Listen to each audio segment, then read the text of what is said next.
પરમાર્થે સત્સંગ દેતા પોતાની સિદ્ધિ ખર્ચી જગહિતે ગાડી કાયા જોતાના ઠંડી ગરમી જીવીને દાખલો દીધો સર્વાંગે ધર્મી મર્મી સત કેવળ નિશ્ચય વર્તી વ્યવહારે પૂર્ણાદર્શી.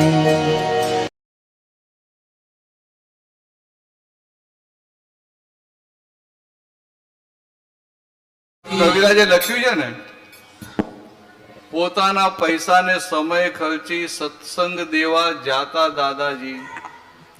આપણને આશ્ચર્ય થાય, દાદા મુંબઈમાં હોય, સાંતાક્રુઝથી દાદર જવાનું હોય તો દાદા ટેક્સી કરીને જાય.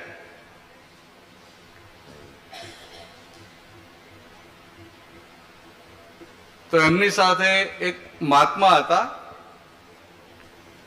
તો પેલો સત્સંગનો ટાઈમ થાય એટલે અડધો કલાક પહેલા ત્યાં જતા અડધો કલાક લાગે. તો મહાત્મા આવે દાદાને ત્યાં સાંતાક્રુઝ ઉપર આવે, ભાઈ દાદા કે હા ચાલો ટેક્સી લઈ આવો. તો પેલા ભાઈ આવી જાય, પછી ટેક્સી લઈને નીચે ઉભા રહે, પછી દાદા ઉપરથી જુએ એટલે દાદા ધીરે ધીરે ઉતરે નીચે. પછી ત્યાં જવાનું, દાદર ત્યાં નીચે ટેક્સી ઊભી રહે, પછી દાદાના ખિસ્સામાં એ 10 રૂપિયાની નોટ મૂકેલી હોય તો દાદા હાથે ના લગાવે, પેલાને કે અહીંથી કાઢી લે. આમ પેલો કોટ આમ કરે એટલે કોટની અંદરનું ખિસ્સું તો પેલા ભાઈ કાઢી અને ટેક્સી વાળાને આપે. પણ દાદા ક્યારેય એ મહાત્માને પૈસા કાઢવા ના દે. અને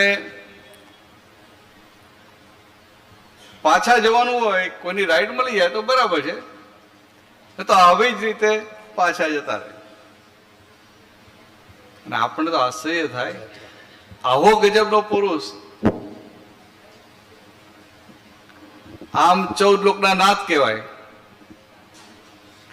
તો સત્સંગમાં જવાનું હોય ને, મુંબઈમાં લોકલ ટ્રેનમાં મહાત્માઓ સાથે બોરીવલીથી સાંતાક્રુઝ આવે કે મહાત્માને એટલો લાભ મળે ને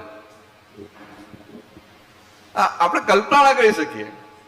આવો ગજબનો પુરુષ બોરીવલી સત્સંગ હોય, સત્સંગ પતે એટલે પછી બધા નીકળે, બધા સાથે સાથે આવે. ત્યાં પછી બોરીવલીથી ટ્રેનમાં બેસે, એ વચ્ચે જેમ જેમ મહાત્મા હોય અંધેરી એ બધા ઉતરતા જાય દાદર ને બધે.